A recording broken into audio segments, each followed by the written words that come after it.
Welcome, one and all, to the only podcast in the world. Today I am joined by my lesser co-host, and I finally get to call him that. It's Nathan James Bower. How are you today, Nathan James Bower? That's not my name, first of all. Yeah. And that intro there, that was kind of like, you know, when you like go to a supermarket, you go down the cereal aisle, and you'll see like Shreddies and Wheaties and all this sort of stuff, all the brands that you know. Yeah. And then you'll see like Rice Snaps and Choco Squares. And it was like familiar, but something off about it. There's like, it's just not the same. You know what I mean? And I feel like a lot of our listeners will genuinely feel alienated by that. I don't think you're wrong. I think where I went wrong is I tried to imitate you. I didn't bring my own fresh spin on it. And for that, I can only apologise. I did say I was nervous. I wrote it down. I called from previous experience, and it wasn't up to snuff, I'm afraid. Lawrence, all I have to say is no one cares, and I will tell you that this is the silly little show where we get together every week and we talk about pop culture. That could be movies, comics, TV shows, video games, whatever the hell we want to talk about, but we do so with a positive spin on it and avoid the toxic discourse that is so prevalent these days. Lawrence, that's how you do it. Nathan, you know when you go down, like when you're in the supermarket? Lawrence, shut the fuck up, okay? Hello, how are you today? Whiskey. Is he boot? Oh, and as he says that, he raises his glass. He's put a little filter on our video call conference today. You don't need to reference this. No one can see it. No, but just for us. But it speaks to your more jovial nature today. Besides whiskey, how are you? What have you been up to in the world of Nathan? I have been playing a lot of Spider-Man. Yep. Finished it, platinumed it, ready to talk about it next week maybe. Or maybe not. Maybe the week after. I can't remember. And that's it, really. Yeah, just whiskey and Spider-Man. There was some work commitments and family and all that other boring stuff as well. But yeah. Then you could get back to the stuff that really matters. Then I could get back to the important stuff. Yeah. Fair enough. Oh, Nathan, I don't know if I'm excited or nervous to talk about what we're talking about today.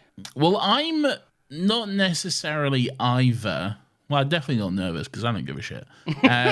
But I'm more just like, how can I put this? I'm more, look, this is something that I know means a lot to you. Yes. Like it's something, I just feel like I'm just going to get probably fucking 2 hours of you just gushing about nostalgia for the next, 2 hours. Not nostalgia. Right, we do this all the time, right? Nostalgia, like things that are nostalgic to you stick with you for a reason, and it's normally because they're good. Not always, but yeah, sure. Not always, but in broad terms, I think so. There's nothing wrong with nostalgia, by the way. I'm not saying there is anything wrong with it. Yeah, but nostalgia doesn't colour my opinion of this movie. My opinion of this movie continues to get better. I have a new opinion on every time I watch this, and it always goes up. Okay. Well, what is this movie, Lawrence? For people that have just clicked on this like a maniac and didn't read it, this is The Incredibles. This is a movie I've wanted to talk about for a while. I don't know why we haven't done it yet. I feel like it's something we should have done by now. Don't ask me. No, because it's something that I'm always going on about. Like, you say it means a lot to me. Well, you never suggested it. Yeah, I know, but then I don't know whether I'm being precious with it, because sometimes I bring you stuff and you don't like it, and then I go, oh, fuck, and I wanted to gush about it, but then it just, like Top Gun Maverick and After Sun, two things I brought to you, and I was like, Nathan, I like these things, and you were like, then you're a cunt. And I was like, oh, okay. And I stand by it. I stand by that sentiment. And I'm still baffled as to why you thought I would like either of those. All right, I'll take your point on After Sun. We're doing it every couple of months we do this again. Right, I always take your point on After Sun, right? Because it's something that is like you, and also like somewhat similar to Boyhood, a movie I know you famously despise. And I should have anticipated because it's bad because it's a bad movie. I should have anticipated it wasn't going to be your thing. But Top Gun Maverick, I genuinely can't fathom why you don't like it still to this day. I mean, I've spent 90 minutes telling you why. Yeah, but I've blocked that out with therapy and whiskey now. I can't revisit that episode. Well, it's just relentless Tom Cruise propaganda for 2 hours. Yeah, but every Tom Cruise movie is relentless Tom Cruise Not propaganda. to that extent. Not to that. That was a new level. You do make some valid points, I will say. But it didn't ruin my overall enjoyment. Did me. I still haven't seen the latest Mission Impossible because of that. I was like, I'm all Tom Cruise now. I need at least like 3 years. You and the rest of the world. So many people didn't see the newest Mission Impossible. Good. We all made the right choice. Oh dear. That's all I'll say. But I'm like, right. Do I want to just go into it straight away and ask you where you're at with The Incredibles? Lawrence, you lead this one. I'm just going to sit back, drink my whiskey, Okay. have a fun time. I'll field any questions you ask me. Okay. This is just going to be a Q&A about The Incredibles for Nathan. you can take the reins on this one. Nathan's What's in My Bag content followed by his Incredibles Q&A. When was the last time you saw The Incredibles? Last night. Okay, fuck you. You always do this. You know what I mean.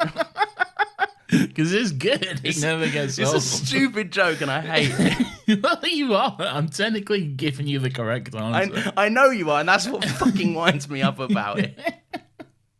Not my fault you phrased your question poorly, Lawrence. Nathan, okay? besides the most recent viewing, what was the previous time you had sat down to watch The Incredibles? Probably like 10 years ago or something. Okay.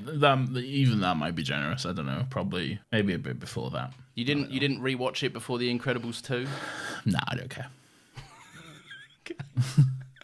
Fair enough. All right. So what was your opinion before yesterday watching it? Like, was it just something that you saw and you were like, cool? I saw it. I quite enjoyed it as a kid. I remember watching it. I remember going to see it actually in 2004. For some reason, I always remember the promotion for the movie was that you couldn't buy a fucking Kit Kat without seeing Mr. Incredible on it. Like, fuck it, just every time I picked up a Kit Kat, and I was a lot because I was a chunky kid, and I still am. Yeah, a Kit Kat chunky fucking, kid. Like exactly, there's fucking Mr. Incredible all over them. So what they just for some reason specifically Kit Kats? Well, yeah, I think it was because of the red. You know. Ah, that makes sense. Yeah. But yeah, I don't know. That was weird. But, no, I enjoyed it as a kid. It was like, yeah, good fun. Pixar superhero movie, I guess. Yeah, it's fine. The first Pixar movie to have human beings as the protagonists, I will say. I guess that's notable. But like, I think it's kind of cool. Oh yeah, humans. How cool. No, yeah. right, but it as from you know this film company where we get stories about monsters and toys that come to life and all this and bugs and all this exciting stuff. Now we can see some humans. That's what we really want. I see the point you're getting at, but I'm coming at it from the opposite point. Like they'd established themselves enough to be like, you know, we've done all this kind of out there stuff, and the Pixar name carries enough weight that you're going to come and see this without the hook of it being a movie about toys coming to life, a movie about bugs, or fish. Yeah, or fish. Yeah. So like they didn't need. I mean, I guess they needed a hook because it was superheroes, but like superheroes weren't a thing back then. Like they weren't a massive deal. I mean, they very much were. Right, but not like in the movie landscape. They weren't like today. No, like it wasn't. superhero is a genre. No, yeah, it wasn't the same as it was today. Yeah. But I'd argue it's dropped off from what it is today, though. Yeah. And it's not the first time they did humans. Andy's mum. Right, but they're Andy's like, sister. have you ever watched Toy Story 1 again? What was his name? Sid. Not Buzz. Yes, Sid. Yeah. Not Buzz. Yeah, I had Buzz in my head, but that's the toy. I hate it when I watch Toy Story and get Sid and Buzz confused. It really fucks up the plot. Well, they're together for a lot of the movie. I mean, it's fair, yeah. No, right, but yeah, they'd done humans, but they were always like a secondary. They were always like they were the world that the cool stuff was in. Like they were in the world that the bugs were in, and they were the kind of the big people that inhabited the world that the toys were in, and we focused on the toys and the bugs and the fish and stuff. Boo. All right, yeah, but still a secondary character, far more focused on the monsters of it all. And I'll give a main character. Yeah, all right, Boo is the closest they came. I will give you that. Right, well done. Checkmate, Nathan. Now, can you please tell me what you thought of the fucking Incredibles? What, now? Yeah, fuck it, going now, yeah. It's fine, whatever. No, don't you do this. You did not come here to talk about The Incredibles, and the some crux of your point on it is, yeah, it's fine, whatever. It is though. It is. It's. I'm not either one way or the other on this movie. It's just so middle of the road for me. It's like, yeah, it's fine. It's entertaining. I had fun watching it. Right. I'm not at no point I'm like, this is cinema, this is amazing. But at no point am I also like, this is fucking horrible. It's just, yeah, I had fun. It's a good movie. I was entertained for almost 2 hours. I had a good time. I think you're being intentionally middle of the road to rile me up, right? Because you have spoken about Encanto, you have spoken about Moana, you have spoken about fucking.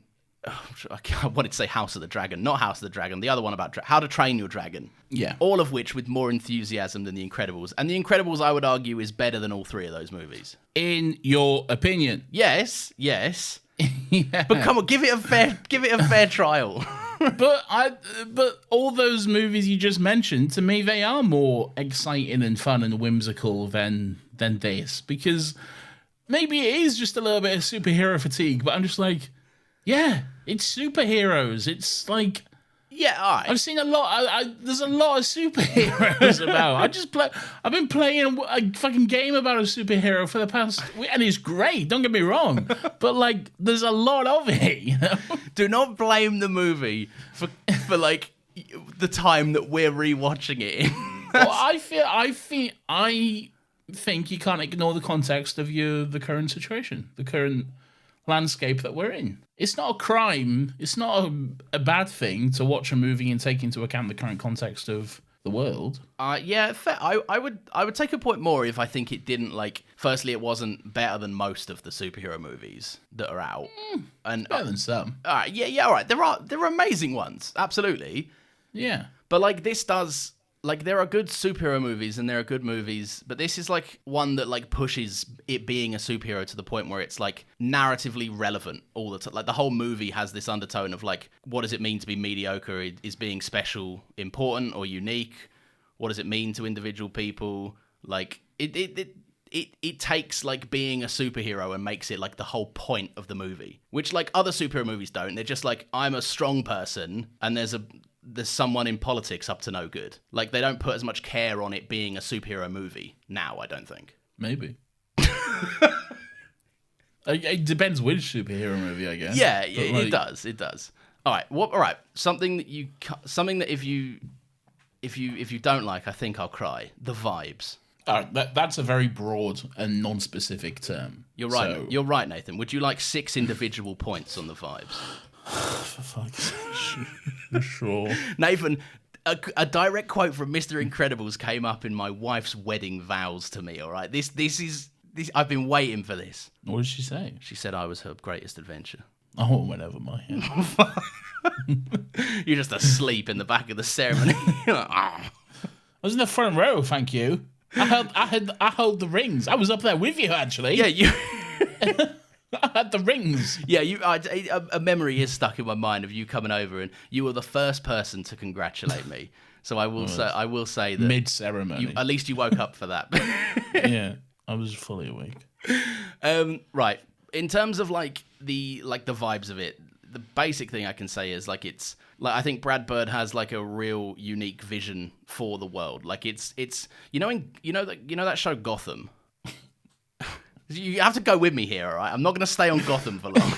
Where the fuck is this guy? Right, Gotham has this kind of vibe to it where it could be the 70s, it could be the 20s, it could be like it's designed to be like this is kind of any time period you want it to take place in. Like okay, it's I get all what you're saying. They have like rotary phones, but they've also got mobile phones. Like it's kind of all over the shop. Like Batman the Animated Series too. Yeah, exactly. Yeah, that's probably a much better example than probably Gotham. Would have been a much better example than Gotham. Yeah, that show no one watched. I saw it for like 2 seasons and it was fine, and then it just got ridiculous, and I was like, I've got to check out this. And also, like, by the time Batman is old enough to fight them, they're all going to be like 90 years old. Yeah. But like, it does that. The Incredibles does that, where it's like sometimes like on a TV, it has like the picture quality and of like a 50s TV set. It's very modern meets the kind of 50s, early 60s retro Art Deco kind of vibe. It feels very. It's like very that. Yeah. It's very Art Deco, very like 60s inspired. I feel like it mostly sticks to that though. I never get a sense of it being modern until like there's a big computer, which is an entire room, I guess. Well, there's that, and then it's like the city is a modern feel. Like people have gadgets that are like way beyond 60s capability. You said about the 60s thing, it has this very like Connery Bond feel with the score and everything else, and like the big evil lair, the kind of like the jungle locations, all this kind of big white open room spaces and these silly big computers. What do you make of all that stuff? And the music, I guess. Mr. Incredible, at first anyway, did feel, in like the 60s bit, did feel more like a spy than a superhero. Yeah, I think so. Like with a car and everything. Yeah, you're right. Because he's got like the little tracking dot thing on his car. That's very James Bond-ish. Yeah. I quite like all of that. And the interviews, I like that. Like all the interviews are there, and they're all kind of like describing their life as superheroes, and they're all kind of, they've got this kind of up their own arse James Bond attitude. It's fun. I like it. I like the opening. It's a good bit of fun. I like Bon Voyage. That's pretty fun. Bon Voyage is brilliant. Yeah, since like the moment I saw this film, I've always had just the line "Ha ha ha, Monsieur Incroyable" just stuck in my head. Yeah, it's just permanently there. I'll say it every now and again. It's just part of me now. So. I find a lot of, I mean, the no capes thing. This movie is very quotable. It does do that very well, I think. Yeah, sure. Like, for example, in My Wedding Vows, which you were asleep for. If you say so. All right, what do you think of the music? It's good. Yeah, it's pretty good. I've been humming a few riffs today. The That's a banger. That is an absolute banger. I think it's been mostly that, to be honest. That's just the theme, like the whole like underscore of it all. There are the big moments, obviously, but like I don't know. I just think Michael Giacchino, like he captures like an essence. Like he does perfectly embody that kind of 60s vibe. That is very. He's good. I like Michael Giacchino. I've long said the way I see it, he is heir apparent to John Williams. He's the next in line, I think. And I think he's, out of all the working composers we have today, I personally prefer Michael Giacchino out of the rest of the bunch. I'd take that as well. I think there's definitely something to that, because like I feel like he gets looked down on because he did a lot of like, he did the Spider-Mans and stuff, and like people are like, oh, anyone that does anything Spider-Man. Yeah, he did.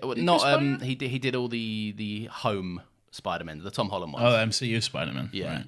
I think Raimi Spider-Man was Danny Elfman, I think. It was, yeah. Yeah. It was. And Mark Webb was Hans Zimmer. Yes, and I want to say it's either in this or Batman v Superman that Junkie XL was on one of them. Junkie XL was Batman v Superman, I think. No, I might be right. Maybe there's definitely like a dubsteppy thing that happened in Amazing Spider-Man 2, right? There is some dubstep in Amazing Spider-Man 2, yeah. Weird. But I feel like Michael Giacchino does, like, he does often get dismissed, but I think he's like a complete fucking chameleon. Like, his musical style changes to whatever the vibe of the film. Like, he really can just pull off different things, whereas, like, you can always point out a Hans Zimmer score. And they're good, but, like, you can always point it and go, I know that's Hans Zimmer. Yeah, that's true. Maybe that's what some people want, but for me, I'm like, I'd rather the music, rather than being recognizable, I'd rather it just complement the film, and I think this score is like, I don't know, I often say, like, sometimes I'll put like a film score on if I'm like working to try and get some, like, I don't know, just a bit of concentration, but I can't put this one on because it just gets me fucking like amped. Like I start being like da da da da da da da da. It's great. Good music, I think. Yeah, I guess. This one particular moment that is like, it's the moment Dash realizes he can run on water. Yeah. And that I don't know, I just fucking, that moment where he like ducks, and then like you hear that little kind of, it's like I don't even know what like instrument it would be, but it's like a very delicate like for like his toes running on the water kind of thing. And then he does the whoever voices Dash, they do like a little giggle, and then it goes da da da da da da, and it goes into this big action set piece, and every single time without fail it just gets me fucking amped.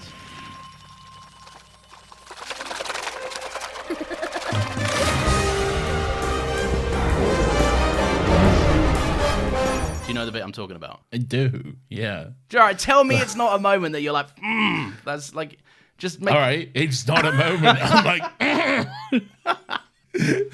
No, it's okay, you don't have to lie for me, Nathan. Because look, I appreciate this movie means a lot to you. And I know you love it, but it's just not the same for me. I'm sorry. I'm trying to downplay it. I'm trying to play it cool, and I'm just like, when I'm saying these things, and you're just like, yeah. I'm just like, oh, it's killing me inside.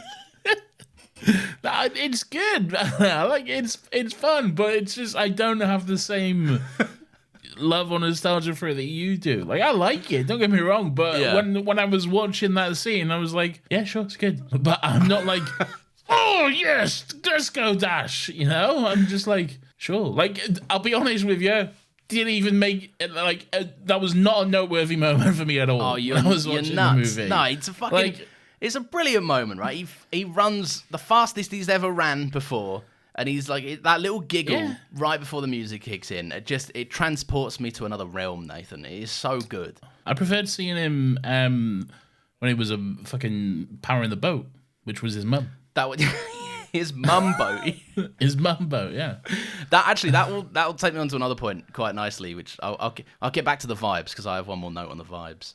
We're still on the fucking vibe. Finish the vibes. I want to get all off right, the vibes. I'll finish the vibes. All right. The color palette of the movie is very, very interesting. I think, like it right. Stop pulling faces.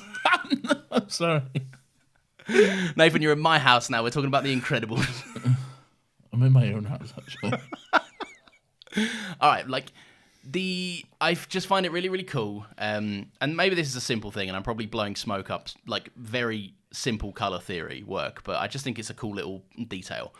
But like the kind of the start of the movie has this kind of timeless. I mean, the whole movie does, but specifically the opening, like you said, it feels very kind of spy-esque, like very 60s, very retro, very like silhouettes against roofs and stuff, and it feels very timeless. And then like we out of that kind of color palette, we like transition into the 15 years later bit where like Bob is working in an office. It's all muted and grey and like a bit kind of miserable because he like can't fully be himself. He has to actually hide exactly who he is. And then his home life is like a little bit brighter because he can kind of like let his hair down a bit. The kids can use their powers, but like it's still very much like it doesn't feel very bright and colorful. It's just a little bit brighter than the office space, so it's still like a limitation on like him being himself. And like I say specifically Bob because he's the main one that wants to use his powers. Helen's quite content to be like, I'm actually kind of chill without doing this. And then like all the jungle stuff when he can like he's literally going places as Mr. Incredible. He's working full-time under the name Mr. Incredible rather than like Bob. It's like completely bright. And then like when it returns to the city later on, the same place that was like grey and miserable, when all the superheroes are like fighting the big thing, the city is much more vibrant than it was in the kind of opening of the movie. So it's like, I don't know, I feel like the color palette goes full circle to communicate like where the characters are with what the movie is saying. Yeah, that all makes sense to me. Didn't notice it while watching the movie, but now you're saying it. Yeah, sure, that makes sense. Well, yeah. I don't think Pretty it's cool. something that's like mainly to be noticed. It's kind of like, like I said, I think it is very simple color stuff. Like it does make sense that like, you know, if someone's feeling gloomy, it shouldn't be like bright sunshine outside. That wouldn't make sense. Yeah. But yeah. All right. What were you moving on to? The boat mum. Well, you was. Yeah, but you raised it. I just want. Yeah, but then that brought up a point for you. I know, but I'm giving you some airtime. I don't want to just gas this whole fucking podcast. It's going to get to the end. I'll just read my long list of notes, and then Nathan's going to be like, and I thought it was cool. That's Pretty it. much. Right. The boat thing, it kind of leads on to another conversation, which is like, I don't know, I think we kind of spoke about it a little bit, how I think this movie does superheroes in like a creative way that incorporates them into the plot, and their powers are relevant and they make sense for who their characters are. But I don't know, I think firstly, Helen becoming like a parachute and Helen becoming a boat, that's all stuff that like, I don't know, I just feel like we've seen stretchy people in movies before, and I don't think it gets this creative and this hasn't been topped in almost 20 years, I think. Yes. It's tricky because if we're talking movies, then yeah, sure. Oh, yeah, comics. No, I'm not including the comics, yeah. Okay, then yeah. Because The Incredibles, as far as I know, doesn't have a comic, all right? Okay. But, like, I don't know, all right. Well, in terms of how it like relates to their characters, I think it's all like it's all quite telling. Like, again, this is really basic stuff, so like I'm not gonna get. I don't even think there was any movies with other stretchy people out when this came out. When was Fantastic Four knocking about? When was that? I think it was 2005, wasn't it? You may be right. Yeah, and Silver Surfer was 2007, maybe. Yeah. All right. Well, yeah, then so. that makes it worse. They had the blueprint of how to do this cool stuff, and then they were just like, "What if long arms? And what if we freeze you because you're rubber, but you're not actually made of rubber?" I'm not here defending Fantastic Four, mate. I'm just saying. I just think it's like it weaves these things in a very natural way. Like fucking, they have to like steal a jet and like, but they need to have the kids come along, so they have to. Mrs. Incredible has to stretch through a loop and hold like a caravan up or something, and it's like I don't know. It's just fucking. It's very cool. It's all done creatively, I think. Yeah, I will say the boat is very creative. It was very cool. I always loved Fantastic Four comics and the animated show. Whenever Mr. Fantastic would just do something fucking ridiculous, or like the Lego games when he just like turned himself into a fucking screwdriver so he can fix a puzzle or some shit. Yeah, I love all that shit. Just give me that all day long. Right? It's perfect, right? Because they can do anything. Like, yeah, and they all get like a good little chance to show it off. I think like. Violet, I think, has the well, it's kind of Violet and Dash share the scene, but like Mrs. Incredible, like infiltrating the evil lair, like she gets like half her torso gets stuck in another room, and she has to use some like mirrors. That scene, that scene, the infamous scene, the infamous scene, the scene which I think where the phrase "built like a Pixar mum" has come from, I believe. The quote-unquote dummy fix. Yeah, I don't know quite what to say about how informative this movie was on my childhood, but like, we'll leave it there. Let's just say I watched this when I was younger. Okay. But like that scene in itself is like yeah, this would happen, right? If you're stretching about the whole room, it's likely that a sliding door is going to catch you every once in a while, and you've still got to kind of handle that and maneuver that, and then like I don't know, just little things where like Mr. Incredible stealths in like Mrs. Incredible stealths in, but then like when Mr. Incredible goes in through the same door, he just like fucking throws a carriage at them, at the guards, and it's just like I don't know. I just think, but he still does it stealthily. He throws a carriage stealthily. Yeah, as stealthily as one can when throwing a vehicle at someone. Well, he goes unnoticed somehow. So. It's true, yeah. I think he uses the strength as like a distraction, I guess, in some other way. But no, I think like it's very, very cool. I think like it works itself into the plot. I think like the movie obviously has some stuff to say about like Mr. Incredible's superpower is strength, but he's probably like mentally the weakest of his entire family. Like, just head stuck in the past, terrified of being irrelevant, and also, as he learns later on, kind of the reason he's embarked on this solo, I want the glory for myself, is probably born out of a desire that he couldn't bear to see his family in any danger. And that's all very interesting. I like the idea that the strongest person is actually the weakest. Just kind of like a nice subversion, which I think also you get with like, because there's a part where the movie feels like it's very gearing into like this kind of 50s, the housewife stays at home, the man goes out and makes the money kind of like era of the 50s, and that kind of general idea that was kind of, I guess, just widely accepted back then. But then it does, like with the Mr. Incredible being weaker, it spins it on its head. Like he goes in like the big macho man and immediately fucks the job up. Like he immediately gets caught, and then Mrs. Incredible has to come in and like much more sensibly save the day. And I love all of that stuff. It's very cool. I really like the plane sequence. Oh yeah, the whole, you know, with Helen and the kids like flying to the island to try like rescue. Well, not rescue at that point, just to see what's going on. that is probably the best scene in the movie for me. Yeah, I'd agree. Really, yeah. it's the moment where it's like it's the most tense, it's the most gripping, it's really quite fucking emotional at times. Just the fucking desperation in her voice when she says there's children aboard and trying to dodge the missiles and everything like that. Really, really intense. I like that scene quite a lot. That's pretty good. Sorry, the last point you're like, that's pretty good, implying the rest of the movie is like, the rest is arse. It's all fine. No, that's probably one of my favorite scenes as well. Yeah, you're right. The desperation, then like Mr. Incredible hearing it and being absolutely like this massive hulking man being completely unable to do anything, as he essentially what he thinks is basically listens to his family die.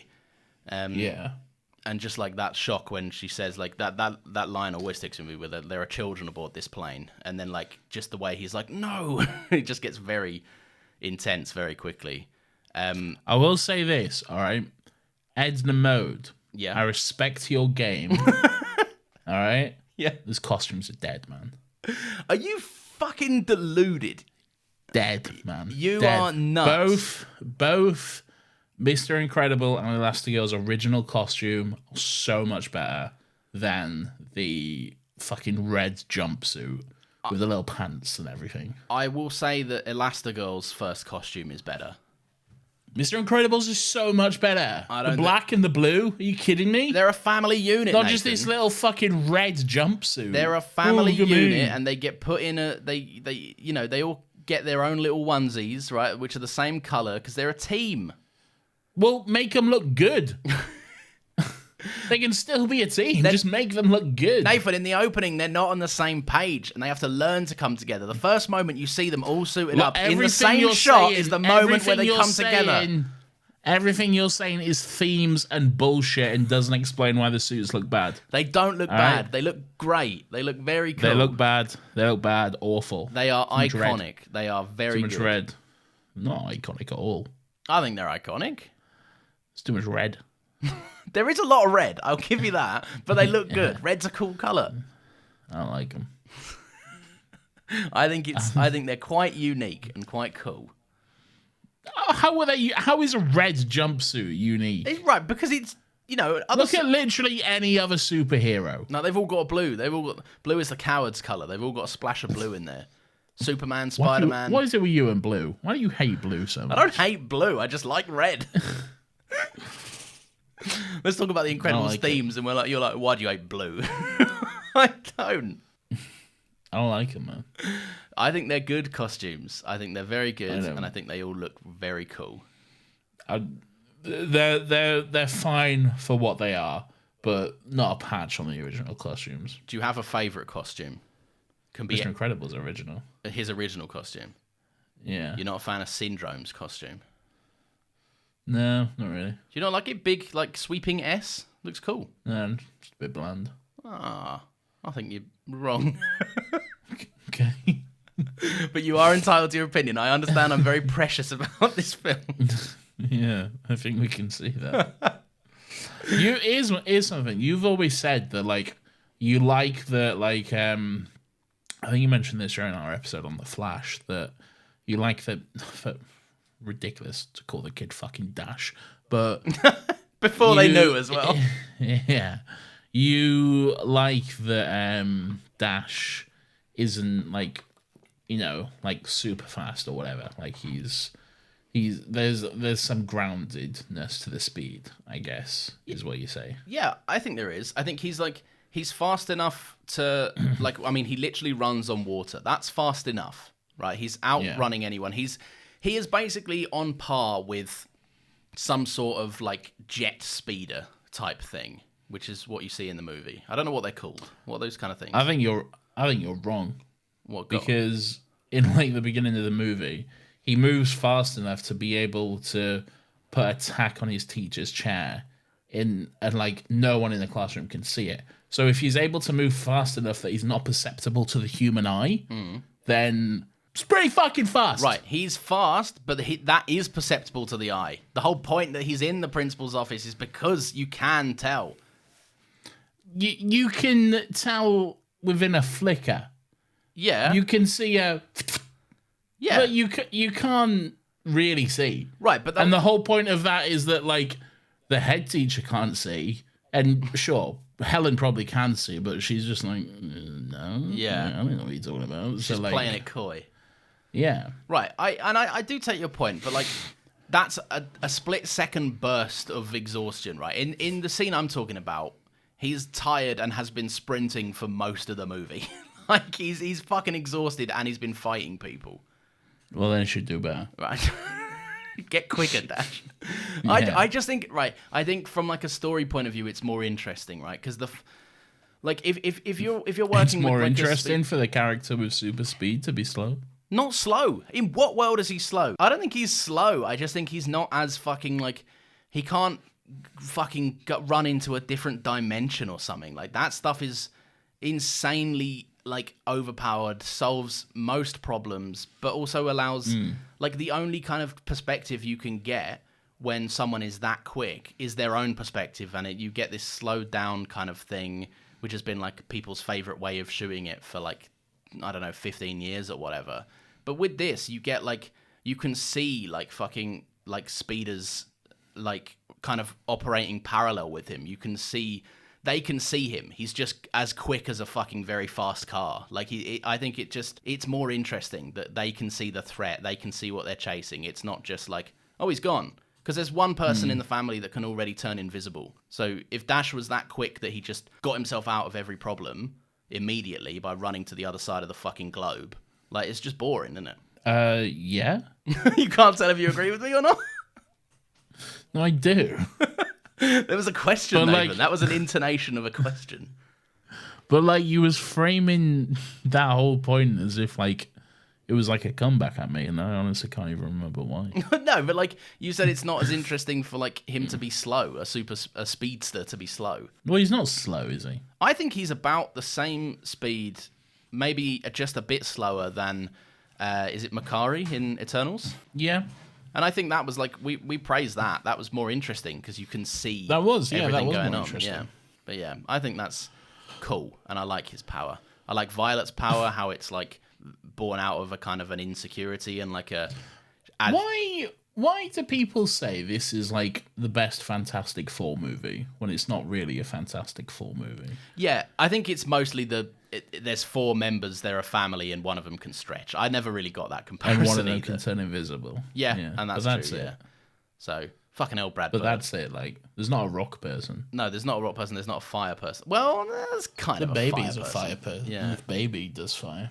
Yeah. I don't know, I never really understood that comparison. I think it's just because it's a team of four superheroes, basically. Oh, And Fantastic Four, they always get called Marvel's first family. So I guess people saw an actual family and they were like, oh, like the Fantastic Four. So I don't know. yeah, I guess. Violet's power, like this kind of insecurity that she has, she's very good at turning invisible. She has no power. She has no issue mastering that level of her abilities, but the force field is the one she struggles with. I like kind of what all that means. Obviously, she's Until she doesn't struggle with it. but I think she. When does it first manifest? When is the first time she can properly do a force field? Like when they're about to get shot. Yeah, it's cool. Okay. No, my point is, like, I'm from like a thematic point of view. She finds it very easy to turn invisible. Yeah, I was being facetious. It is quite cool. Yeah, and then like the reason she struggles with the fucking obviously the force field is because that's more of an offensive protection. Like it's no right. I think it's very much defense. Right, yeah, It's literally a shield, man. yeah. Yeah, but it's the one that forces her to confront it, right? The invisibility, she can run, she can disappear from and hide from the situation. The force field is very much like a resilient standing ground, is my point. Okay. Yeah, All right, I shouldn't have said offensive and defensive, but I get how that weakened my argument. But no, well, we've done superpowers. I can't talk about superpowers anymore. What's interesting to you? What do you want to talk about? Samuel Jackson's pretty cool. Yeah, he's very cool, I will say. Yeah. I like obviously the iconic super suit scene is very fun. It's a lot of fun. I like that a lot. It seems like his wife is actually called Honey as well. Yes, yeah, she's called Honey. Yeah, which is quite cool because what I actually did was as soon as I finished watching this last night, I went, I'm gonna watch the second one. Oh, you shouldn't have done that. And then I did, And I watched like the first half an hour of the second one anyway, because it like picks up immediately where the first one leaves off. Yeah. And it was quite cool. Yeah. And there's a moment where like Helen says like say hi to Honey for us or something like that. So yeah, that's her actual name. I don't know. I think Samuel L. Jackson's got a few good moments in this. I like the it's like super ladies always be trying to give you tell you their secret identity. That's really funny. Yeah, I don't know. It's just really amusing. I think the whole cast is great. What was he said? I don't want to know your mild mannered alter ego. What is it like the Superman thing? Yeah. That's very funny. It's very good. It's very cool. I like in that interview as well. I like that Mr. Incredible is just like fumbling his mic and moving around, and you can just hear him being like, "Can you sit down, please?" Yeah. I like the whole cast. I think like I don't know. I think they're very very I think they're very very like fitting. Craig T. Nelson is like a great Mr. Incredible. I think he was gonna be. I might be wrong, but I think he was like one of the original choices for Jay in Modern Family. Craig T. Nelson. Oh really? Yeah, I think so. But then it went to is it Ed O'Neill? Ed Neal? Maybe. Yeah. You've got Holly Hunter with like Holly Hunter's got one of them voices that is just instant. You know her immediately. Yeah. Yeah, that's true. This is very good. She shows up to drink Lex Luthor's piss or something in Batman v Superman. She does. Yeah. She shows up to drink his piss and then gets immediately blown up. Yeah. So what a waste of Holly Hunter, man. She is phenomenal. She's also in Succession. You don't make piss and then drink piss or something, Lex Luthor. No, I'm going to drink this piss and die. Oh, no, this is piss. I need to get out of here before I get piss bombed or something. Brad Bird do the voice of Edna. Brad Bird is indeed Edna Mode, yeah. That's pretty fun. That is very fun. I do enjoy that. There's videos of him voicing it where it's like, it's funny because Brad Bird himself is like a really mild-mannered, kind of meek guy who's very like reserved, and then he does Edna, and he just he does all the like the mannerisms of Edna. It's ridiculous watching him perform that. And Jason Lee, go on. I was gonna say, Jason Lee is a person I do not know. I just got the cast name, but he's Syndrome. But I think he does a very very good Syndrome. I know Jason Lee. Who do I know Jason Lee from? Who's Jason Lee? Oh, he's Earl from My Name Is Earl. I can't say I've ever seen My Name Is Earl. You know what's My Name Is Earl? What? It's a good show. What is My Name Is Earl? My Name Is Earl. It was a sitcom from around about like 2004, 2005, maybe a little bit later. It's about a guy who was called Earl. He was called Earl. He still is probably. But he's a guy who did a lot of bad shit, and then he did a lot of bad shit, and then something bad happened to him, and he felt like it was karma. And it's all about karma, basically. And he then won the lottery. Oh. And now he uses the lottery winnings trying to be a better person and to make... And he basically makes a big list, like 100 things he needs to do to right all the wrongs of his life. And the show is just basically him going through the list, basically. It does sound wholesome, but it's very easy to be a good person when you're sitting on like 20 million in the bank, isn't it? It's not that much. It's like 100 grand. Okay, yeah, all right, that's a bit more. Yeah, he can't go and buy like a whole village houses or something. Yeah, exactly. But it's fun. I enjoyed it. Yeah, that does sound pretty cool. To be fair, was that your recommendation for this week? No, it's not. I don't mind. I can pick it up and port it over in the edit. I'll just do a big cough and we'll just move on like nothing happened. He's also in Mallrats as well. Nathan, what is that? It's a Kevin Smith movie. Okay. We've done too much Kevin Smith chat recently. Okay.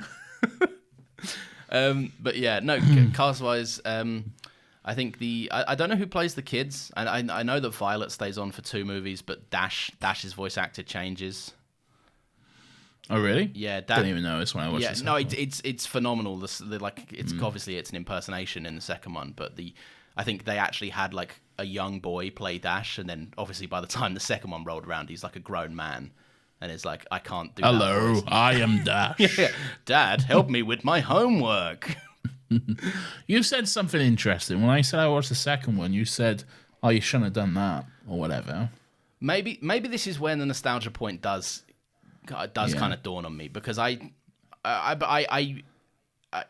was so excited. It's to watch not the one I watched as a kid. No, but therefore I don't like it. I think it's as good as most of the stuff Pixar is making today. But I hold The Incredibles to, like, this sounds so knobby, but like I do hold it to a higher standard because I do think it is better. Like, I feel like you hold it to an impossibly high standard. Yeah, personally. you're right. I do. The Incredibles 2 was never going to meet The Incredibles for me. But I also think, like, it dropped so many of the things that made, like, the first one interesting. Like, I think they're both about the same quality. See, this is your insane take that I just can't This is like the Mason thinks all of the Jurassic Parks are the same quality as well. You know what? He's mostly no, right he's as well. not. He's not. You're both insane. He's mostly right. And the Incredibles, the Incredibles 2 are pretty much the same. They're both good. They're both fun.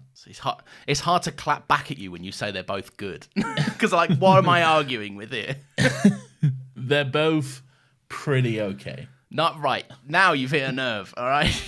The first The Incredibles is brilliant, and I think the second one, it's a great movie. It's a good, fun, enjoyable movie, but I just think it lacks that, like, I don't know, like, uniqueness that the first one had. Maybe that's because it came out, like, I think it's interesting you saying about kind of holding it with the context of today. I think maybe that's why The Incredibles 2 hits less for me than The Incredibles, the first one. I'll be honest, I really wasn't listening to what you just said there because I was thinking about the Jurassic Park movies because of what you said. And, like, yeah, like, the first one's obviously the best. Yeah. But, like, after that, they're all about the same, I think. I don't think so. I mean, right, after... I guess after the first one, yeah. I think the main insanity of Mason's take is that the first one gets lumped in with, like, the newer Jurassic World movies.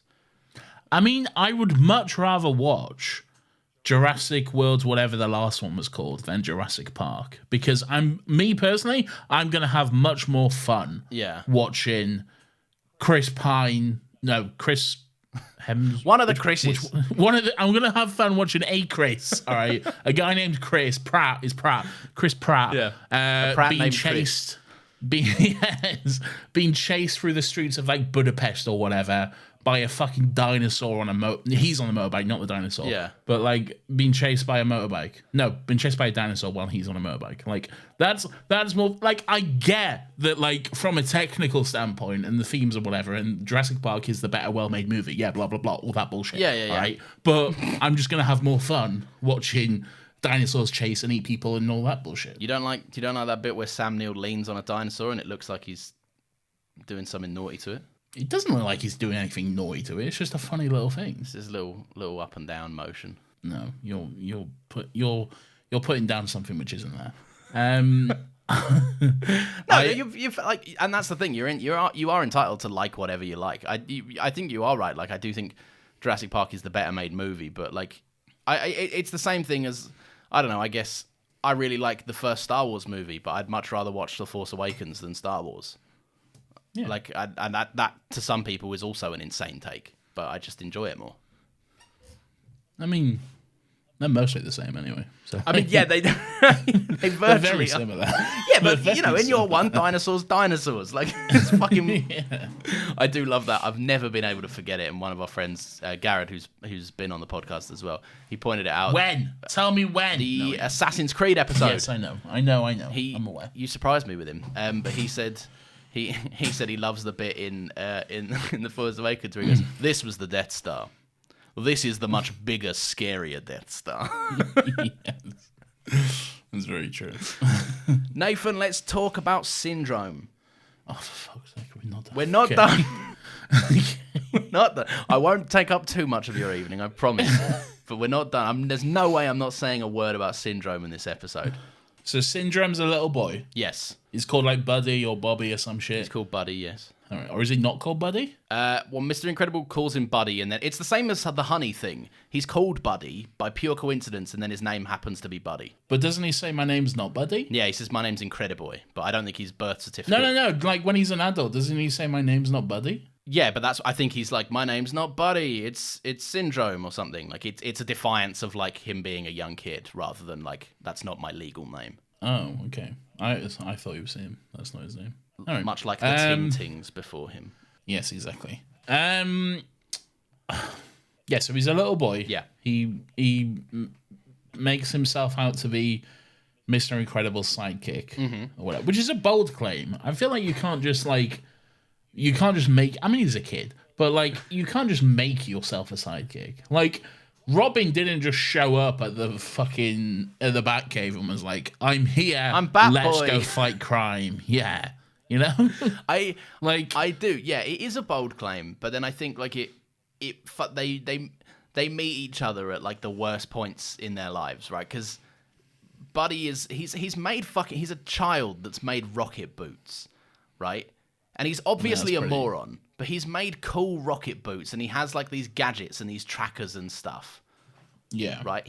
And you see it later on, right? He's a fucking genius. Like technically, he's fucking incredibly smart. I mean, he's an idiot. But that's the thing. Socially, he's a fucking moron, right? But that's the thing. He obviously needs a mentor. Who's buying that as well? Like when he like punches the robot, and then it takes like fucking 3 hours for the arms to come off as well. Like, and he's like touching all his buttons before he does anything. Like, who's buying this shit, man? Come on.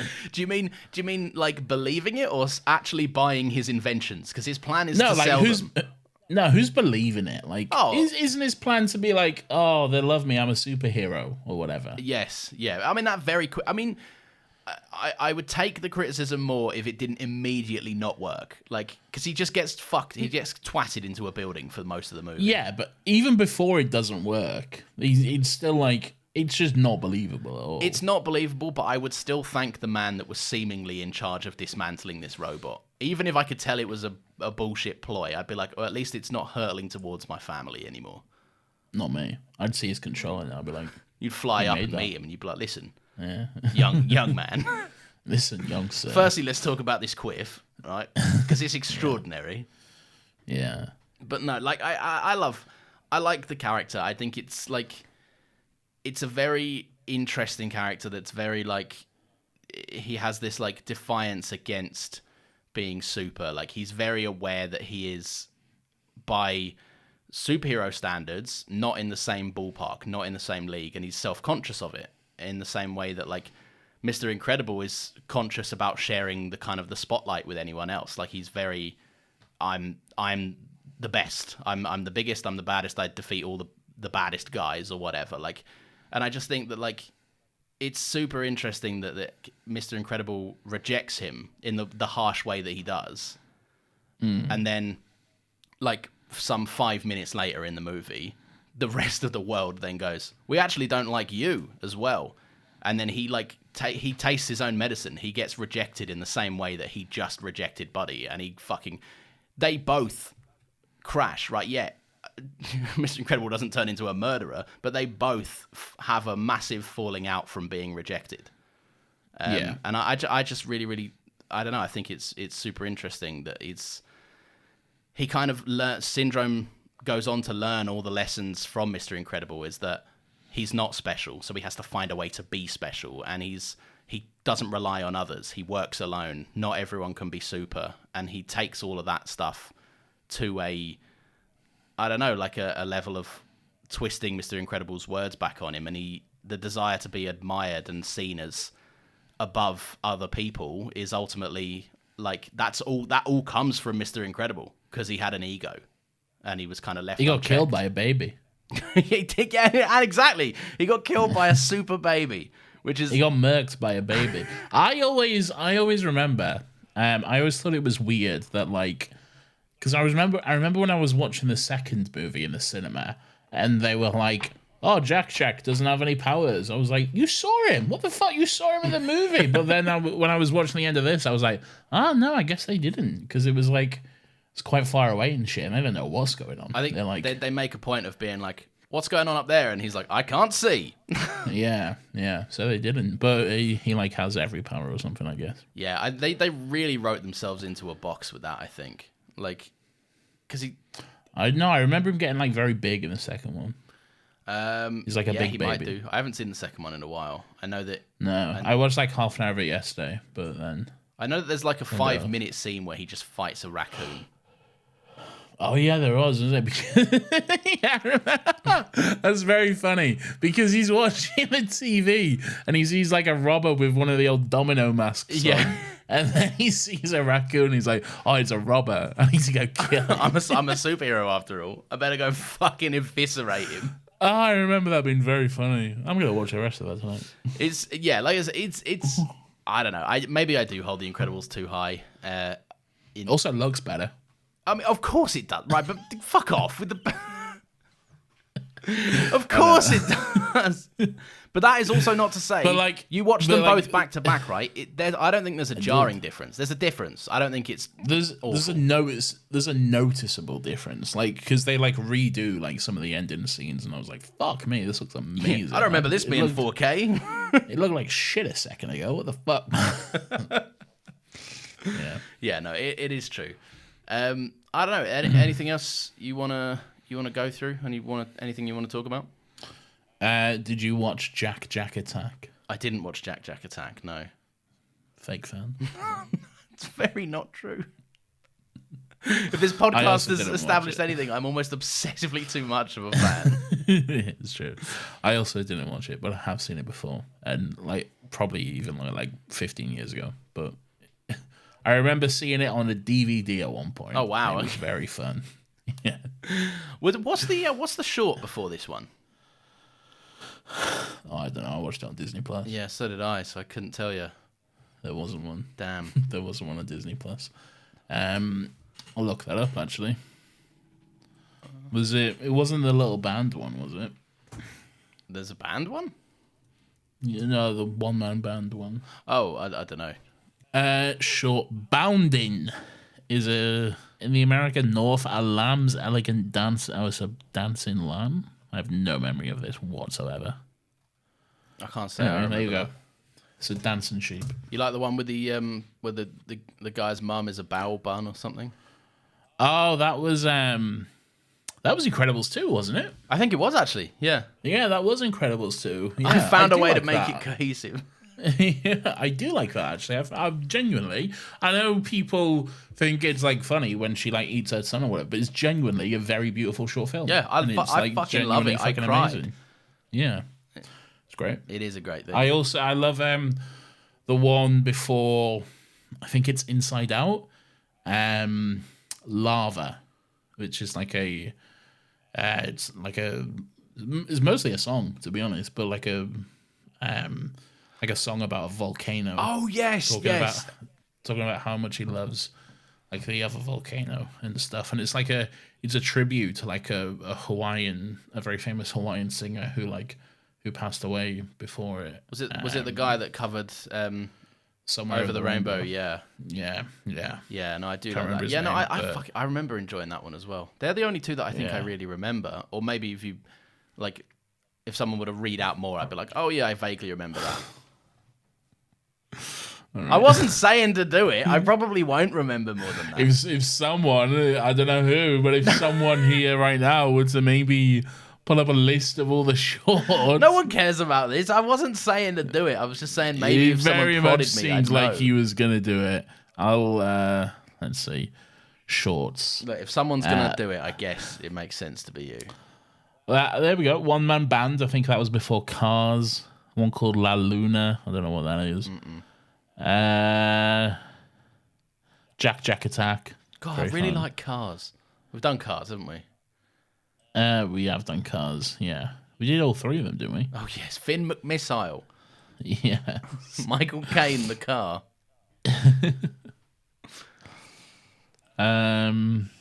These are all shit. I love it. You're reading the names of them and you don't know them and you're like, they fucking suck. No, but I'm on Disney Plus and I'm looking for like a list of shorts, but it's like I want just the specific ones that played before movies, but these are all like ones they've done after movies where like, oh, Mike Wazowski's got a new car, or oh, it's the dog from Up and he's talking to a squirrel, or no, I don't want any movie I've seen. I want the original shorts. All right? Does Disney Plus still adhere to that joke where they like promotional material blocks out Mike's face from all the advertising? I think they do. Yeah, that's very funny. It's such a good joke. Any little things? I'm so glad you asked, because I do have a little thing. Okay. It's only one, to be fair. I've really limited myself, but it was one thing that I noticed when I watched it the other day, and I was really, really excited about it. Okay. So I really, really like the first in the opening. The first kind of like 15 minutes, it just immediately sets up basically the conflict and the struggle with Mr. Incredible's character arc. Basically, the man is late to his own wedding because he can't choose between commitment to his family over being seen as the hero and the desire to be super and not refuse a call to action. Much like you were late to your own wedding. That's not true. I was aggressively early, and you know that. Yeah, it's true. I was right there with you. I was setting an alarm for 6 a.m. I've never seen you look more pissed off. And I barely slept. Wouldn't want to miss that 10 a.m. call time. No, Nathan, I very much wouldn't want to miss it. And I made sure that I didn't. Wouldn't want to miss that 10 a.m. call time to stand around for 2 hours and then have the ceremony at 12. I had jobs, all right? I had stuff I needed to check on and do. Listen, right? If you wanted to sleep, you knew that wasn't the room for you. Continue with your dumb point. No, dumb little thing, which is a big thing, apparently. No, it's not a big thing. That was my little thing. I finished it. Oh, you did it? Yeah. What was it? He was late to the wedding? No, because he was late to the wedding because he couldn't choose between committing to his family or refusing a call to action as a superhero. So it's just a little seed that set up the conflict of the man can't choose between being true with his family or his... Could he not choose? Well, no, he did choose the wedding, but he was late to it. So it's the compromise. He makes his family react to him as opposed to it just be honest with them. It didn't seem like he couldn't choose, though. Like, he was never like, oh, I don't want to go to this wedding. I want to fight crime. No, he didn't. Like, he was like, it was yeah, I'll be late, but I'll get there or whatever. Yeah, but it was the putting it off. It was Frozone going past him being like, you need to be there now. And he was like, no, I'm good. I've still got the time. He said quite literally. You need to be there now. Like, what's Frozone saying? Aren't you going to be late? You're going to be late, man. Yeah, but he can zip about, can't he? He can zip about in the city. It's true. I do like the way he moves about. Fucking cool, right? Ice powers. Yeah. Has anyone else got not Mr. Freeze? Has anyone else got cool ice powers? Mr. Freeze from X-Men. Oh yeah, the other Mr. Freeze. Yeah, he's actually called Iceman, but I'm just calling him Mr. Freeze for some fun. Yeah, he's not the fire. He's not the fiery boy. Fuck it. No, he's not the fire one. No, I get him confused with the guy that plays the fiery one. What's his name? Bobby. His name Bobby is Iceman. Yeah. Have you got any little things? I did, but I forgot. Oh, write them down, Nathan. What are you doing? I haven't written anything down. I'm going to say some things, maybe jump your memory. Edna Mode, Frozone, Helen Parr, Robert. Edna Mode and Guest is very funny. Yeah, that is very good. That wasn't one of them, but sure. Just a gun out the ceiling. Yeah, it's very cool. I like that Edna Mode prepares the baby's outfit to be bulletproof. Yeah. Like the baby's obviously going into battle. You got to cover all bases. You do, yeah. I don't know, say more things? More things. Syndrome. Gazer Beam. Pussy. Oh, Gazer Beam? Yeah. What's going on there, mate? What's that name? What kind of name is Gazer? And what's his power? It seems like he shoots a laser based on like the look of it, because he's got like the Cyclops laser sort of thing. Yeah. But I think that's it. Why is it called? Is it rainbow colored or something? Why is he called Gazer Beam? Or maybe it's because this is gaze. Oh, maybe, yeah. Yeah, like his eye gaze. Maybe that's it, but I don't know. He lands and he says his favourite catchphrase, which is "Gaze our beam," and then just. Yeah. Yeah, I don't quite know. There's all sorts of inconsistencies with Gazer Beam. His bones can withstand an X-ray, I guess, as well. Like the Syndrome sends his little thing down. He just hides behind his exposed rib cage. And the machine's like, nope, nothing here. No, yeah, nothing there. Mr. Incredible, terminated. Certainly not a 300-pound man behind this very small stack of bones here. Actually, there's another quotable line. That robot voice. Whenever I make any form of orange juice, I say make. Whenever I buy orange juice and pour it in a glass, I always just go, Mr. Incredible, would you care for a mimosa? Don't mind if I do. Here's a little thing. Yeah. Ba-da-da-ba, ba-da-da-da. Yeah, there you go. Arguably the best montage ever put to cinema, Nathan. Right, He lifts up the whole sofa. He's pulling trains. It's like a workout montage, but it's superhero-ified, and it's brilliant. That is a bold claim right there. Right. All right, name a montage better right now. You know full well I can't think of one off the top of my God, what's head. Jurassic World got? I don't think it has any montages. Exact cowards, because they knew they couldn't beat this one. Great. No, but there's probably much better montages, but it's a great one. It's a very good time. Do you remember me saying, I can't remember what episode it was, or even if it wasn't a podcast, but a few weeks ago I was saying I always used to draw a superhero called Dino Guy. Do you remember this? When did we talk about this? I can't remember, but it was at something. Okay, I'll take your word for it. Go on. There's Dino Guy in this. Yeah, that's where it came from. Yeah. Yes. Oh, that makes sense. Yeah. Yeah. And I did say that during the episode, but I can't remember, or even if it was an episode. I'm pretty sure it was an episode. Have you ever used the password Kronos? I have not. I have. It was my laptop password when I was Anyone younger. wants to hack into the Mr. Sunday Movies YouTube channel? No, that's not it. We added numbers. It's Kronos 123. With a capital K. This will keep the hackers at bay. Any more little things, or shall we do some recommendations? Who does the Pixar guy play? Oh, he's the Underminer, isn't he? Oh yeah, that makes sense. Yeah, the guy. Yeah. The Underminer. That's the same guy that is it the joke at the end of Cars when he's watching all the yeah. He's like, hey, these voices all sound the same. What a ripper. He's listening to Ham and he's like, I like this guy. Yeah. Nathan, I've actually realised before. I stand by the fact that Cars 3 is an incredible movie. I also agree that Cars 3 is incredible. It's just weirdly sandwiched, or no, it weirdly is the third installment in an incredibly confusing trilogy of movies. Cars 2 is the meat, is the filling in a very odd sandwich. Yes, basically. Yeah.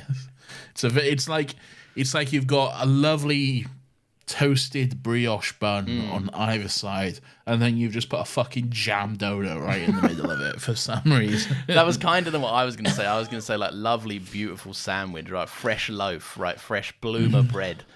1 and 3, and then in the middle you've been like, what do I fancy in my sandwich today? Just a human poo, I think, is what I'll put in my sandwich today. Okay, well mine was less disgusting than graphic. Well, people need to know how graphically I feel about Cars 2. I'll tell you what, Cars 3 better than The Incredibles. If you've enjoyed this episode, Lawrence, did we get any comments, tweets, emails, thoughts about this? I am very glad you asked, movie. Nathan. We actually did get a tweet. I haven't checked the emails as of yet, but I will in just a moment. We did get one singular tweet. All right, it's not as popular as Still Got Legs, so we're still in the 1 digits here. A lovely tweet from Peep Toad Monarch at Eli Conon, Eli_Conon. I know. It says, probably the best animated movie of my youth, and I would agree. Wrong. No, I would agree that it is the best animated movie of this person's youth. No, I'm saying he's wrong. It's not the best animated movie of his youth. What other animated movies did he see? Finding Nemo. That's a good movie. I still don't think it's as good as The Incredibles. You're wrong. It's about fish. That doesn't make it better. Lawrence, it's about fish. Come on. Fair enough. And there is that fun Australian woman that just bangs on the glass. That little child that's like, Fishy, why are you sleeping? What? The fun Australian woman with the big braces. The child in the dentist office. When you say the fun Australian woman, do you mean that 7-year-old girl? Yeah. The fun Australian woman. Oh, Barbara, 40-year-old I did clarify Barbara. twice that she was a child. You said fun Australian woman. Nathan, we did actually get an email. I don't know if you know this. Did we? Yeah, so this one is from support@acast.com. Okay, Thanks for so writing no, in, guys. we did, It says, "Congrats, Nathan. Your episode has been published." And then there's a link that I can view the episode. It's actually this hosts our Still Got Legs podcast as well. So the episode in question was The Voyage of the Damned. So I would say that that's actually quite insightful. It gets to the point, I would say. Well, you're not wrong. Someone put me out my misery, right? Email us, right? I'll do this a little bit ahead of time, right? Just if you've got thoughts on the stuff, we tweet them out a couple of days before we record. Little sizzle. Next week we are doing Spider-Man 2, the video game. So you'll see a tweet go out. Just drop your thoughts in it, and if your thoughts are too long for a tweet, then send them in an email to anotherhappypod@gmail.com, and we will read them out. We very much so want your input. Thwip, indeed. Nathan, have you got a lovely recommendation for the good people at home? What's a recommendation, Lawrence? You're right. I should say that. A recommendation, Nathan, is what we do kind of at the end of the show, where we basically just talk about something that we've, seen, read, watched, experienced, or done. Can be anything, can be absolutely anything, from a walk to a body of artistic work, for example. I'm glad you said it can be absolutely anything, because, Lawrence, this week I'm going to recommend a delicious glass of Jack Daniel's Tennessee Apple. Ooh, okay, yeah. I'm enjoying a delicious glass right now. Not neat, because I'm a pussy. I like to cut it with Coca-Cola Zero. I also think, there are some alcohols to be drunk neat, right? But that one is not, like an apple whiskey is not one of them. I can't drink Nisky wheat. What? No, I've had a You few. can't drink shredded wheat, Nathan. What did you just say? I can't. Fucking, that's embarrassing. I can't drink whiskey neat, no matter what it is, because I'm just a bitch, I guess. So I always like to cut it with a mixer of my choice, usually a Coca-Cola Zero Sugar or a... well, it's usually just that, to be honest. No, I mean, it's a good choice. I can do... There are certain whiskeys I can't. There are certain whiskeys and with I can. this, it's like nice, because then it's like, oh, I've got a nice apple flavored Coca-Cola. Yeah, So, right. That's why I love it. Have you had the honey one yeah. yet? I have, yeah. Honey one's good. I've still got, from your recommendation, I think it was last Christmas, I have a peach Jim Beam, I think. I have that on the shelf behind me. Yeah. So I guess you could say we're men of culture, right? We're putting little flavors in our whiskeys. We're very... There's one thing about us, it's that we're alphas with our whiskeys, okay? Well, the best thing is, right, they don't colour it in a stupid way, right? So you can still look hardcore and cool. No, this is very much coloured. This is green. Is it? Not the drink itself, but the bottle is. Oh, no, but like when you pour it, I'm saying. It's got... No, yeah, it still looks like piss. Yeah, so. I mean, that is true. It does have an apple juice kind of vibe to it. Did you ever like when you were younger pour apple juice in like a pint glass, and you're like, I'm pretty fucking adult drinking a pint? Not only did I do that when I was younger, Lawrence, I did that well into my 20s. But at that point, it was mostly a prop in a play. I was going to say, Nathan, you were aware that in your 20s you could buy a beer. Yeah, but I didn't want to, Lawrence. It's true. All right. What play? Any bullshit. Any bullshit I had to do at uni where I had to drink whiskey. Yeah. I'd always get like an iced tea or an apple juice or something. We did a play where we drank whiskey and died. Did we? Yeah. It was a play on Come Dine With Me that we called Come Die With Me. Oh, yeah. We have that video. We could put that up. We'll put it on the Patreon. We don't have a Patreon, but if you really want to see it, you know what to do. Just send us undisclosed amounts of money. We'll make that a stretch goal on Patreon. Once we get to, I don't know, $3,000 a month, we'll put that up there. So you know what to do, guys. I think that's fair, and we won't get permission from the other cast members either. Yeah. My recommendation this week is the television show The Bear. You can watch it on Disney Plus. Nathan rolled his eyes because he tried it and didn't like it, I think. Boring. It's not boring. Boo, boring. Nathan's like, there was no dinosaurs and Chris Pratt in it, so I couldn't stand it. It's true. I was like, where was the motorcycle chase through Budapest or whatever? No, that happens. That's just in the where did you leave it? I don't know. Just say it. I'll be honest with you. I saw like 2 random episodes when I was at my dad's house. Oh, so right. So you didn't watch it fairly then, really, did you? You love boring shit, don't Right. you? The thing is, it's not boring. It's just slower, and it's not even slow. It's a fairly rapid show. I think plenty happens. It's about a chef who inherits from his late brother has left him the family sandwich shop that he was kind of cast out from. In the time that he was cast out, he went and worked in fancy restaurants. He went to culinary school, and now he's like a brilliant like star-holding chef, which is apparently cool in the world of being a chef. And he has to kind of teach a ragtag group of just basically random employees that don't really care about cooking all that much. But maybe they learn to love it. Maybe they learn to appreciate it. It's a very good show. I'm midway through season 2, and I think there's only 2 seasons out. But it's good. It's heartwarming and sometimes quite moving. And also, I think it's a TV show where like everything comes together nicely. I think it's edited really, really fucking well, and it's shot well, and it's great performances all round. What's going on with Michelin stars? I don't get what they're about. Yeah. Why are Michelin the apparent like leading authority on whether a restaurant is good? Well, but like a lot of, not in industries is the wrong word, but a lot of like employable career paths have that kind of governing body. Like Ofsted decides if a school is good, don't they? Yes, but why is it Michelin, a company who makes fucking car tires? I don't think that's them, Nathan. It is. It's not that. Surely not. Look it up right now. It is. It's the fucking- exact same fucking company. I can't tell if you're taking the piss out of me. Look it up and find out for yourself. You are surely joking. I am surely not, and don't call me Shirley. Holy fucking shit. You were saying? I apologise, but that is genuinely the most shocking information I've heard in a while. I told you.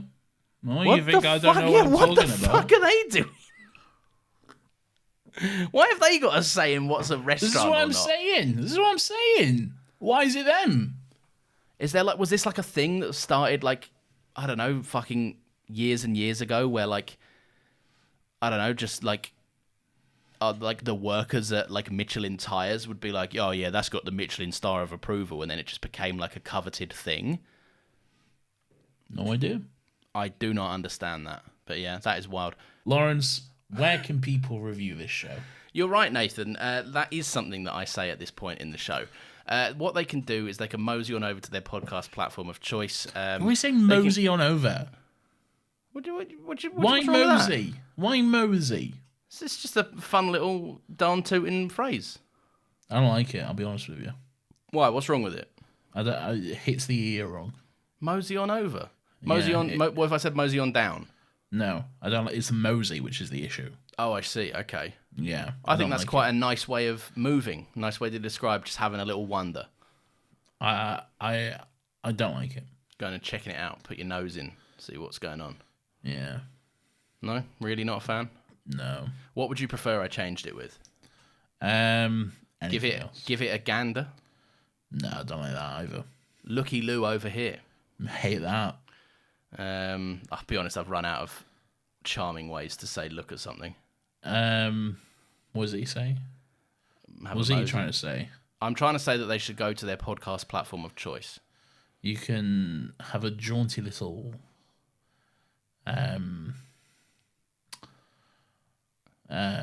See, I think you're trying to make one now. This isn't something that rolls off. you can mosey on over. No, you're not having that. Cast your gaze upon. Cast your gazer beams. Yeah, cast it right. There we go. We've landed on it. That now works with the topic as well. Right. If you want to leave us a lovely 5-star review, and firstly, thank you very much. That's very kind of you. You didn't need to do that. If you cut all that out and then just make it seem like you just came up with cast your gazer beams, I swear to God. I can't now. You know my tune. No, you can't now, which is why I just said that. Listen, guys, go over to... No, fuck! Listen, everyone. Cast your gazer beams over the podcast platform of choice where you listen to us. You can leave us a little 5-star review. If it's Spotify, pretty sure you can't leave a comment. If it's Apple, let us know your thoughts. Share with us what you think about the show. It would be absolutely lovely if you were to do that. Also, if you're listening on Spotify, download Apple Podcasts and give it a review, or I'll fight you. Yeah, it's true. I've had a whiskey, so I will. I used to be a Spotify loyalist. I have since moseyed on over to Apple Podcasts. Stop saying moseyed on over. No, I won't. I'll mosey back. What are you I'm brain fogged up there. Here's something. What music player are you using these days? I still use Spotify for music. Dead. Yeah, I wish there was an alternative that I got on with, but I like Spotify. Apple Music. No, I don't. I've never liked Apple Music. I find it counterintuitive. I get it for free, which is why I use it. Yeah, see, I think that's why. Never mind any of that. Anyway, give us a fucking review, or we'll get cross and get quite upset. And also, if you have enjoyed this, there's plenty more of these episodes that you can go back and listen to. And also, new episodes of this show come out every single Friday at 10 a.m. If you give us a little follow on Twitter at @AnotherHappyPod, you'll most certainly see a little post reminder in your feed to pop up, and it will let you know that we have just bloody done it again. Just more 5-star content ready for you. Lawrence, there's 143 other episodes that people can listen to. Fuck a duck. That's amazing. 143 episodes, mate. And 144 including this one. Still less than like 100 Swedish krona on our part as well. Whatever that was. Oh, we got way more than 100 Swedish krona. Have we? I haven't checked our krona in a while. We got like in our first week, we got like 80. So. Oh, well, how much krona we rocking? No, we're not bringing this segment. Yeah, we're not bringing this back. Hang on, Nathan. Before you tell them about our other podcast, Still Got Legs, the Doctor Who Rewatch podcast, I do have to say that over on Twitter, using the handle I just said, you will be able to do a number of cool things. Our pinned tweet is somewhere where you can have your little say and suggest a little topic for us to do. Maybe, no promises. Maybe we'll do it. Maybe we won't. But we always look for some cool suggestions that will inform us on our journey forward into the content verse. That's cool. Underneath, I just went to Another Happy Pod here on Apple Podcasts, and underneath it, It's Still Got Legs is automatically recommended. Hey, that's because we own it. Probably, yeah. Or probably it's just the algorithm, because the other ones are suggestible. The Weekly Planet, Plumbing the Death Star, Book Cheat, do go on. So I think it might know what you like. Yeah, maybe it just knows me. Nathan, it's funny that you do mention Still Got Legs, because I'd love for you to tell me about it. I have no idea what it is, mate. Oh shit. Okay, well then we're fucked here, aren't we? Yeah. I can stumble through. I mean, you could Google it. I can stumble through it unless you really can't remember it. Okay, well, it's this rewatch podcast about Doctor Lawrence, Who. it's a Doctor Who rewatch podcast where every week we discuss an episode of Doctor Who. We've just kicked off our Series 4 rewatch. Yeah, it's a good, fun time. Join us, please. I've exhausted Nathan with my Incredibles verbiage at him. Is that a good thing? I feel like verbiage is often rude. Anyway, mosey on over to Still Got Legs. I mean, I couldn't think of anything to say back to that, so I just let that sit there. Cheers. Next week we're going to be doing this.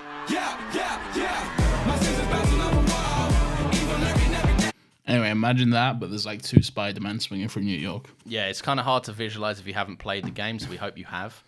Oh, anyway, also Wahoo, it's not Mario. That's something, I guess that's a running joke we do now.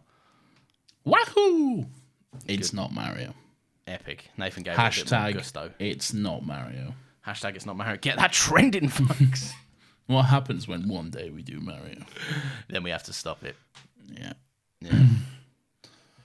Anyway, see you next week. Is that it? Yeah, man. I've done all the bits. I've been outroing for like 5 minutes now. All right, I guess that's it. Bye, everyone. No, another Happy Pod After Dark. Go on. What you got in the tank? You play the theme. That's part of it. Is that a part of it? Yeah, we always do it after the theme. It's a little nugget. No, I feel like we don't. I feel like sometimes it's just in the episode. I feel like we've been doing that for a while. We talked about Michelin tires. Yeah, whatever. Yeah, we're done. All right, see you later.